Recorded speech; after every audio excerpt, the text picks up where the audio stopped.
ಇದ್ದು. ಹಾ ಎರಡಿದ್ದ ಹಾ ಎಲ್ಲ ಕೇಳ್ತಿದ್ದ. ಹಾ ಕೇಳ್ತಿದ್ದಪ್ಪ.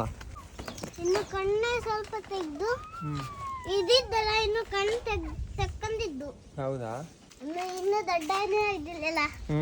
ದೊಡ್ಡ ಮೇಲೆ ಎಲ್ಲ ಅದಕ್ಕೂ ಮಾಡ್ತೀವಿ. ನಾಮಕರಣ ಮಾಡಕ್ಕಲ್ಲ. ನಿನ್ನ ಫೇವ್ರೆಟ್ ದನ ಯಾವುದು ತೋರ್ಸು. ವಿಡಿಯೋ ಮಾಡ್ತಿದ್ಯಾ? ಮಾಡ್ಲಾಗ್ದಾ?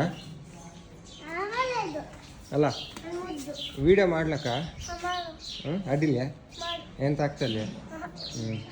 ಅದು ಬೇಜಾರಾಗ್ತದೆ ಅದು ಅದಕ್ಕೆ ಬೇಜಾರಾಗ್ತಿಲ್ಲ. ಫೋಟೋ ಜಾಸ್ತಿ ಇರ್ತೀವಿ. ಅದಕ್ಕೆ ದೊಡ್ಡದಿಗೆ ಅದಿತ್ತಿಲ್ಲ. ಹಂಗೆ ಅದಕ್ಕೆ ನಿನಗೆ ಫ್ರೆಂಡ್ ಅಲ್ದ ಅದು ಅದಕ್ಕೆಂತ ಹೆಸರಿಟ್ಟಿದ್ದೆ ನೀನು? ಇದು ನನ್ನ ಅಕ್ಕನ ಫೇವ್ರೆಟ್. ಇದು ಹಾಂ ಇದು ನನ್ನ ಅಕ್ಕನ ಫೇವ್ರೆಟ್. ಹೌದಾ?